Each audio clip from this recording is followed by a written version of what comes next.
इस वीडियो से मैं स्टार्ट कर रहा हूँ रिकर्शन की सीरीज, है ना। पहली वीडियो मैंने बनाई थी वो इंट्रोडक्शन था, तो इंट्रोडक्शन मस्ट वॉच, उसको देख ही लेना ताकि पता लग जाए कि क्यों रिकर्शन पढ़ना है और कितना ये जरूरी हो जाता है इंटर्नशिप और प्लेसमेंट्स के लिए। ठीक है, तो ये जो मैं वीडियो लेके आ रहा हूँ ये पहली वीडियो होने वाली है। इसमें मैं बता रहा हूँ तुमको, सबसे पहले मैं ये बता रहा हूँ एक क्वेश्चन के जरिए मैं रिकर्शन तुमको बताने वाला हूँ, और रिकर्शन जो है वो कितना इजी है ये तुम इस वीडियो से तुमको समझ में आएगा। ठीक है, टफ मत समझना, किसी भी चीज को तुम टफ समझते हो तो वो टफ ही लगेगी, सबकॉन्शियस माइंड में बढ़ जाता है।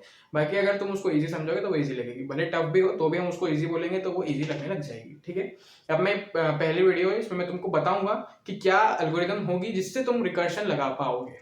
ठीक है, तो पहला क्वेश्चन मैंने इसमें लिया है table of n and its reverse. मेरे को एन की टेबल प्रिंट करनी है, यानी कि जैसे कोई भी मेरे को इनपुट दे रखा है 2 दे रखा है तो 2 की टेबल प्रिंट करनी है, 2 4 8 समझ लो 20 तक, उसका रिवर्स भी प्रिंट करना है। 20 से लेकर 2 भी आना है, 2 से लेकर 20 दोनों चीज मेरे को प्रिंट करनी है अलग अलग, है ना।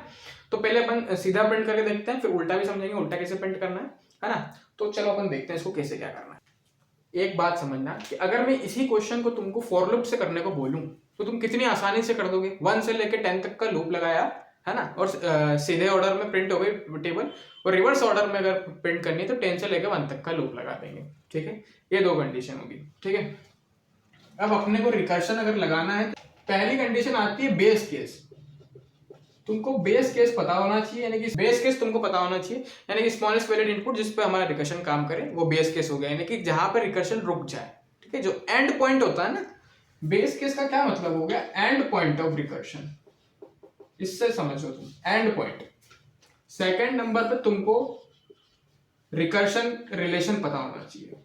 रिकर्शन रिलेशन से क्या मतलब वो मैं तुमको बता रहा हूँ, रुको। रिकर्शन रिलेशन का मतलब ये है कि किस कंडीशन पर रिकर्शन कॉल हो। ठीक है, किस कंडीशन पर मेरे को रिकर्शन को कॉल करना है।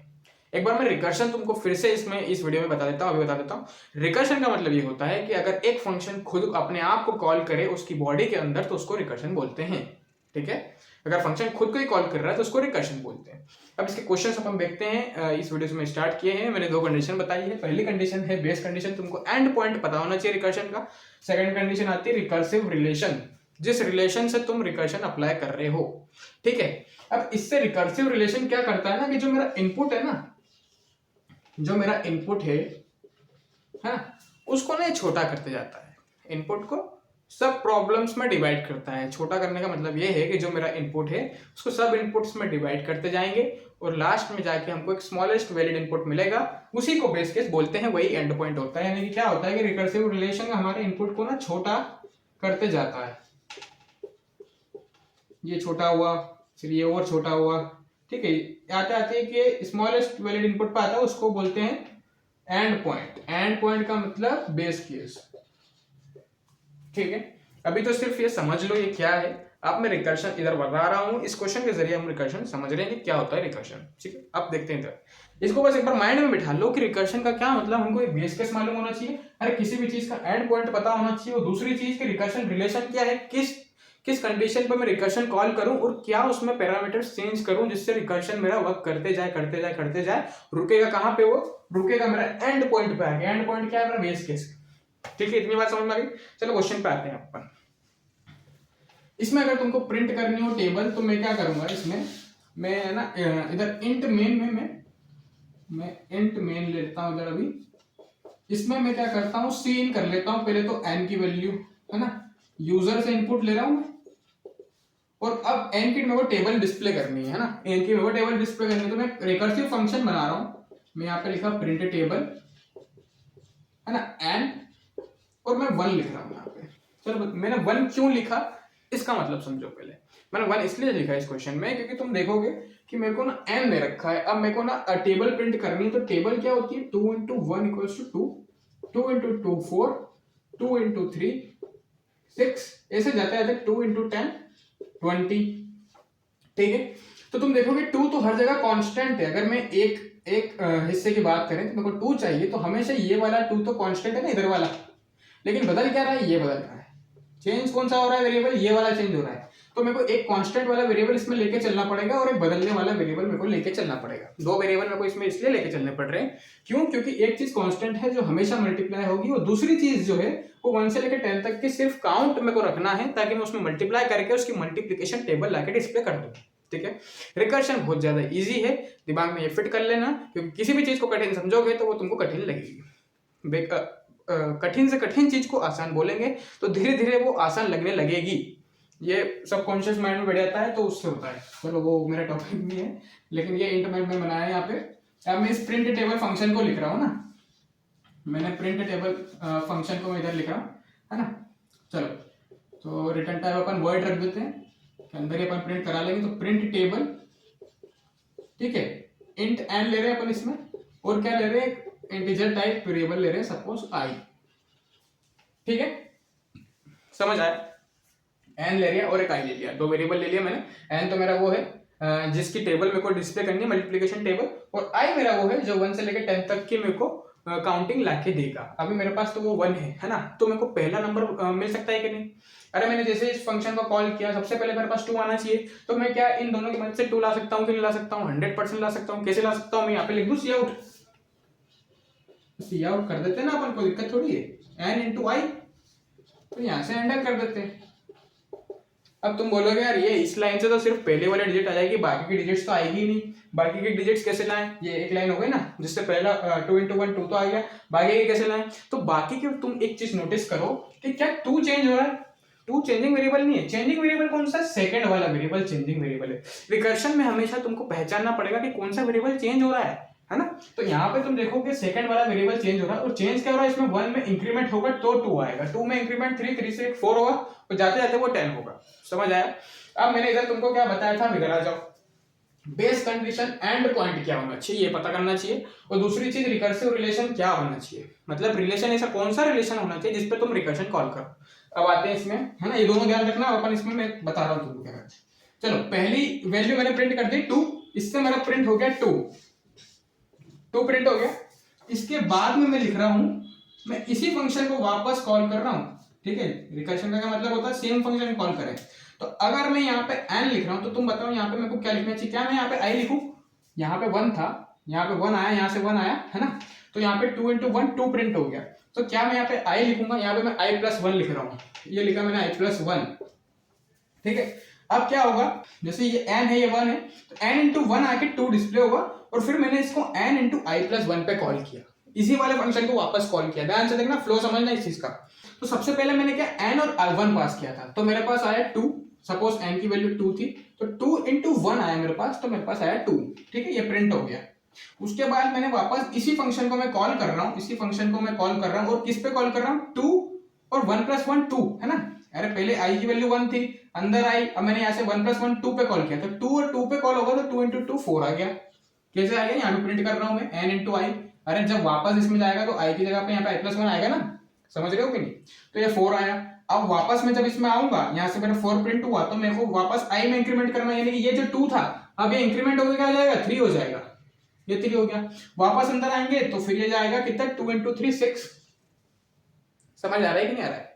अब तुमको एक चीज समझ आ गई होगी, रिकर्सिव रिलेशन तो तुमको मिल गया कि मेरे को i को इंक्रीमेंट करना है। ठीक है, अब मेरे को क्या करना है कि मेरे को इसका एंड पॉइंट ढूंढना पड़ेगा, बेस कंडीशन एंड पॉइंट। तो एंड पॉइंट तुम ध्यान से देखो, जब i+1 की वैल्यू, यानी कि i की वैल्यू जब 10 हो जाएगी, i की वैल्यू जब 10 हो जाएगी, तो 10 पे मेरे को रोकना पड़ेगा, वहां से रिटर्न करना पड़ेगा, नहीं तो ये तो 11 12 इनफाइनाइट चल जाएगा ये रिकर्शन। ठीक है, ये रुकेगा नहीं फिर। इसीलिए मेरे को यहाँ पे बेस कंडीशन लिखनी पड़ेगी कि अगर मेरा i, if i is greater than 10, ठीक है, अगर ये 10 से बड़ा हो जाए तो भैया तुम इसको रिटर्न कर देना, तो इसको रिटर्न कर देना। ठीक है, अब जब मेरा तुम इसको रन करोगे ना, बार बार इस रिकर्सिवली इसको कॉल करोगे, तो तुम देखोगे 2 4 6 8 10 12 14 16 18 और 20 आके डिस्प्ले होगा। और जैसे 20 आके डिस्प्ले होगा, i की वैल्यू यहाँ पे आके 11 हो जाएगी। 11 होगी, ये देखेगा i की वैल्यू 11 है, ज्यादा है तो रिटर्न कर देगा, तो वहां से तुम्हारा रिकर्शन रुक जाएगा। तुमको समझ आया क्या करना है। 2-3 कंडीशन होती है इसमें, क्या होती है, base condition and point decide करना पड़ेगा। एंड पॉइंट हमेशा बहुत ज्यादा जरूरी होता है। सबसे पहले रिकर्शन में तुमको ये पता होना चाहिए कि वो रुकेगा कहाँ पे, नहीं तो वो रुकेगा ही नहीं, चलता ही जाएगा वो। रिकर्शन को रोकने के लिए एंड पॉइंट हमेशा डिसाइड करना पड़ता है। मेन पॉइंट रिकर्शन में ये है, उसमें तुमको बेस कंडीशन पता होनी चाहिए, यानी कि मेरे को रोकना कहाँ पे ये पता होना चाहिए, तो चलता चला जाएगा, रुकेगा नहीं तुमसे, फिर कैसे रुकेगा, है ना। तो बेस कंडीशन तुमको पता होनी चाहिए। सेकंड चीज रिकर्सिव रिलेशन। रिकर्सिव रिलेशन तुमको पता होना चाहिए कि किस रिलेशन से तुम उसको छोटा करते जा रहे हो, इनपुट को छोटा करते जा रहे हो। इसका मतलब ये है कि अगर 2 से लेकर 10 20 तक मेरे को प्रिंट करना है, तो मैंने 2 प्रिंट कर दिया, अब मेरे को कम डिजिट्स प्रिंट करनी है। उसके बाद मैंने 4 और प्रिंट कर दिया, तो मेरे को और कम प्रिंट करनी है ना, कम होते जा रहा है ना, समझ आ रहा है। तो ये है तुम्हारा फंक्शन जो कि रिकर्सिवली 2 से लेकर 20 तक प्रिंट कर देगा, ठीक है। अब मैंने इसको एक डायग्रामेटिकली और बता रहा हूँ, पहली वीडियो इसलिए मैं तुमको अच्छे डीप में जाकर इसको समझाता हूँ रिकर्शन को। चल अभी मैंने तुमको रिकर्शन का कोड पूरा लिख के समझाया, क्या क्या स्टेप्स होंगे उसमें। एक बेस कंडीशन, सबसे पहले एक बेस कंडीशन आती है, उसके बाद में हमारे पास प्रिंट स्टेटमेंट था, यानी कि सी आउट हम कर रहे थे। उसके बाद में मैं वापस रिकर्सिवली उस फंक्शन को कॉल कर रहा था, जिसमें से एक चेंजिंग वेरिएबल था आई, उसको मैं चेंज कर रहा था, यानी कि उसको मैं इंक्रीमेंट करते जा रहा था। कब तक इंक्रीमेंट करना था? जब तक कि वो बेस कंडीशन तक नहीं आ जाए। बेस कंडीशन क्या थी कि आई अगर ग्रेटर देन 10 होगा तो मेरा कोड रिटर्न करेगा, तो वहां तक वो चलता था, ठीक है। वो तो हो गई कोड लिखने के बाद, वो लिखने की बात हो गई। लेकिन अब चीजें विजुअलाइज कैसे करनी है वो तुम यहाँ पे देखो, कैसे तुम चीजें विजुअलाइज करोगे, तुम देखो यहाँ पे, ठीक है। सबसे पहले मैंने कॉल किया था ये वाला फंक्शन, जिसमें मैंने प्रिंट टेबल नाम का फंक्शन था, तो मैंने उसको टी से डिनोट कर रखा है। अभी यहाँ पे हर जगह पे मैंने टी लिखा है, प्रिंट टेबल समझना इसको, है ना। अब मैंने सबसे पहले इंट मेन में गया, मैं उसमें मैंने टी यानी कि प्रिंट टेबल को कॉल किया। उसमें मैंने क्या करा, एक एन पास करा और एक आई पास करा। तो जो मैंने एन पास करा वो क्या था, उसकी टेबल मेरे को चाहिए, है ना। तो मैंने एन को 2 पास करा क्योंकि 2 की टेबल चाहिए, और आई मैंने 1 पास करा, ठीक है। तो चलो यहाँ पे मैं आता हूँ, ये अभी इन सबको मत देखो, इसको देखो सिर्फ इस ब्लॉक को। जब मैंने एन को 2 पास करा और आई को 1 पास करा, मेरा इस फंक्शन को कॉल करा, ये फंक्शन का मैंने एक ब्लॉक बना रखा है। तो फंक्शन जब कॉल हुआ तो तुमने देखा क्या, आई जो है यानी कि 1 है, आई इज ग्रेटर देन 10 है क्या, नहीं है, 1 10 से बड़ा नहीं है, तो फिर ये बेस कंडीशन नहीं चलेगी। बेस कंडीशन नहीं चलेगी, इसका मतलब वहां से कोड रिटर्न नहीं होगा, कोड नीचे जाएगा। अगर ये बेस कंडीशन चल जाएगी तो कोड रिटर्न हो जाएगा, ठीक है। तो बेस कंडीशन यहाँ पे नहीं चली, तो फिर सी आउट क्या कर रहा था मैं, आई इंटू एन कर रहा था। तो आई इंटू एन, 2 इंटू 1 2 मैंने यहाँ पर प्रिंट कर दिया, ठीक है, 2 प्रिंट कर दिया। उसके बाद में मैं इस वाले स्टेटमेंट पे आया, मैंने क्या बोला, वापस से मैं एक टी नाम के फंक्शन को कॉल कर रहा हूँ। ये मेरा नया फंक्शन वापस मैंने कॉल किया, है ना। उसमें मैंने टी नाम के फंक्शन में एन की जगह तो वही वाला एन दिया, लेकिन आई की वैल्यू एक बढ़ा के दी। अभी आई की वैल्यू 1 थी, तो यहाँ पे मैंने आई की वैल्यू 2 दी, ठीक है। तो जो अब मेरा नया फंक्शन कॉल हुआ वो 2 पे कॉल हुआ। वापस से बेस कंडीशन चेक होगी, बेस कंडीशन फॉल्स हो गई क्योंकि 2 is not greater than 10। Cout यहाँ पे क्या हो जाएगा, 2 इंटू 2 4, यहाँ पे सी आउट हो गया, ठीक। वापस से यहाँ पे तुम देखोगे एन और आई प्लस 1, है ना। तो एन तो पुराना एन, तो एन हमेशा एन ही रहेगा, कांस्टेंट रहेगा, तो उसको मैंने 2 लिखा। लेकिन आई प्लस 1 यानी 2 प्लस 1 3 आ रहा है, तो ये 3 लिखा, ठीक।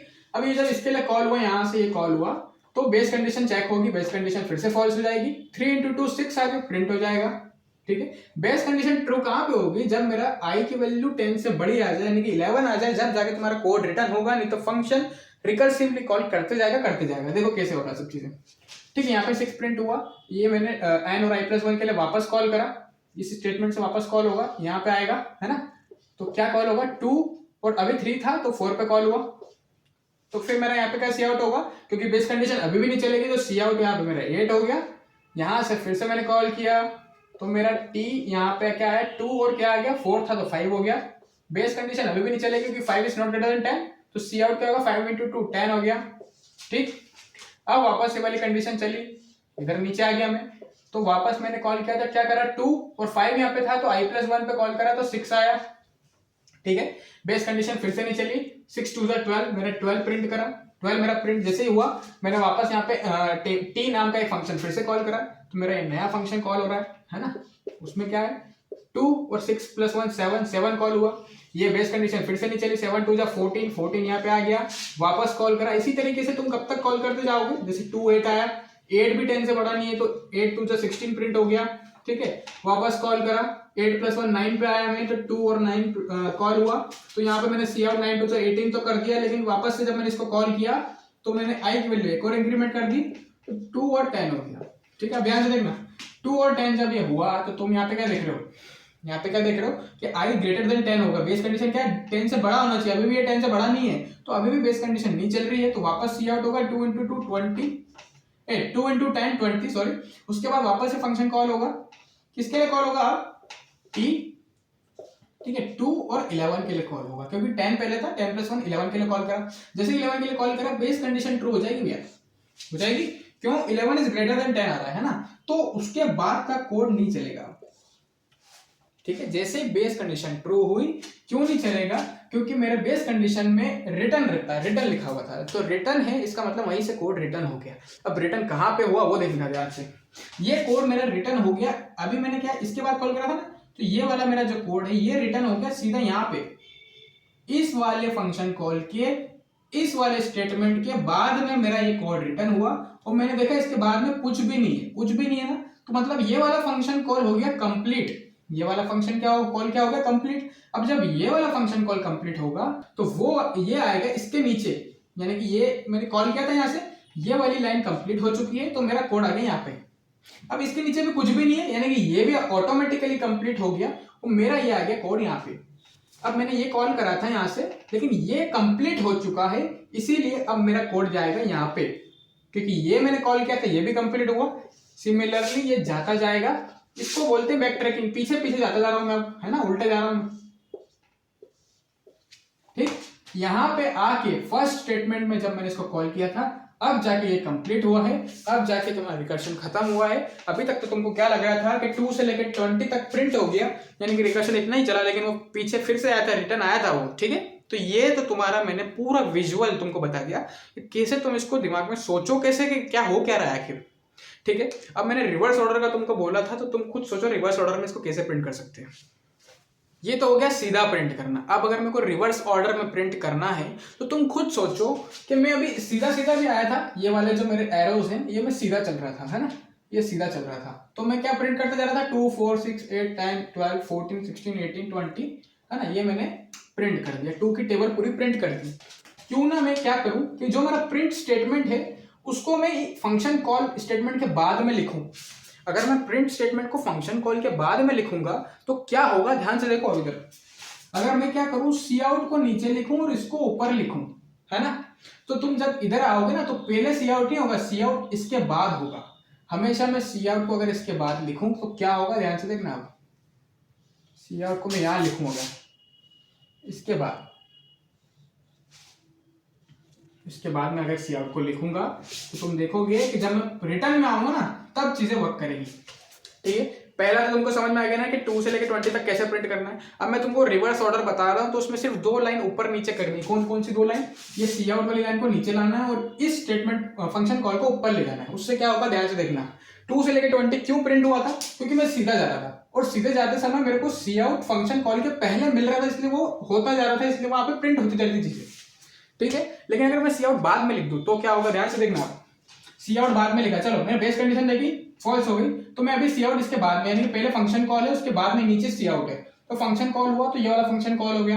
यहाँ पे बेस कंडीशन देखी फॉल्स हो गई, तो ये वाला फंक्शन कॉल आएगा, सी आउट इसके बाद में लिखा हुआ है ना, अभी के लिए समझना। तो यहाँ से फिर से मैंने फंक्शन कॉल करा, बेस कंडीशन देखी, फिर से मैंने फंक्शन कॉल करा, फंक्शन कॉल करते करते करते करते मैं यहाँ पे आया, और जब मैंने लास्ट में फंक्शन कॉल करा, जब 11 हो गया था एक ही वैल्यू, तो यहाँ से मेरा कोड रिटर्न हुआ। रिटर्न कहां पे होता है, जहां से फंक्शन कॉल करा था वहीं पे कोड रिटर्न होता है, समझ आ रहा है। जैसे ये वाला कोड रिटर्न करेगा तो ये कहां रिटर्न करेगा, ये इस टी वाले, यानी कि जो मैंने फंक्शन कॉल करा था यहां पे रिटर्न करेगा। ये एरो दिखा ना मैंने उल्टा वाला, यहाँ पे। अब यहाँ पे कुछ था नहीं पहले, लेकिन अभी मैंने सी आउट वाले स्टेटमेंट को इसके नीचे लिख दिया था, लिख दूं अगर मैं, है ना, इसको इसके नीचे अगर मैं लिख दूं तो पहले जब उल्टे में आऊंगा तो पहले 20 प्रिंट होगा, ठीक है। क्यों, क्योंकि फंक्शन कॉल हो गया पूरा, और सी आउट इसके नीचे लिखा हुआ है ना, ये नीचे है अभी, ये समझो, तो 20 प्रिंट हो गया। अब ये वाला पूरा, ये वाला टी पूरा हो गया, तो इसके बाद इसके नीचे जो है वो चीजें वर्क करेगी। तो इसके नीचे का कोड क्या है, सी आउट वाली लाइन इसके नीचे मैंने अब लिख दी, इसलिए सी आउट यहाँ पे चलेगा, 18 आएगा।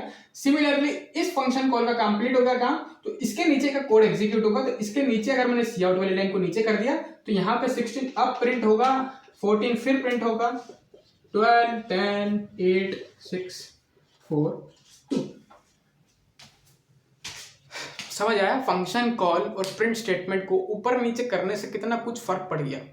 पढ़ गया कि नहीं पढ़ गया? इसमें एक बात ध्यान रखना कि जहां से तुम फंक्शन कॉल करोगे वो फंक्शन कॉल हो के कंप्लीट हो के वहीं उसी स्टेटमेंट पे आके रुकेगा। अगर मैं इसको नीचे लिख दूं तो मेरा प्रिंट होने के बाद में फंक्शन कॉल हो रहा था, इसीलिए मेरी जो टेबल थी वो सीधी प्रिंट हो रही थी। लेकिन मैंने इसको ऊपर और इसको नीचे कर दिया तो फंक्शन कॉल होने के बाद में अगर सी आउट आता है तो जब रिटर्न में आऊंगा बैक ट्रैकिंग में पीछे जब मैं जा रहा हूं तो चीजें प्रिंट होती जाएगी।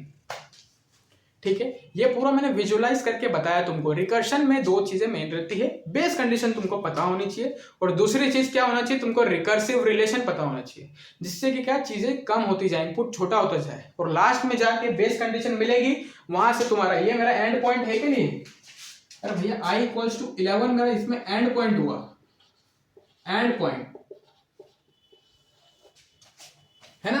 तो एंड पॉइंट यानी कि बेस कंडीशन, बेस कंडीशन क्या कि i ग्रेटर देन 10 है, i ग्रेटर देन 10 की जगह तुम i इक्वल 11 पे तो लिख सकते हो। जब तक वो 11 नहीं हो जाए जब तक, क्योंकि i को 1 से इंक्रीमेंट कर रहे हैं तो 11 पे तो आएगा ही आएगा ना। तो तुम यहाँ पे i इक्वल टू 11 भी लिख सकते हो।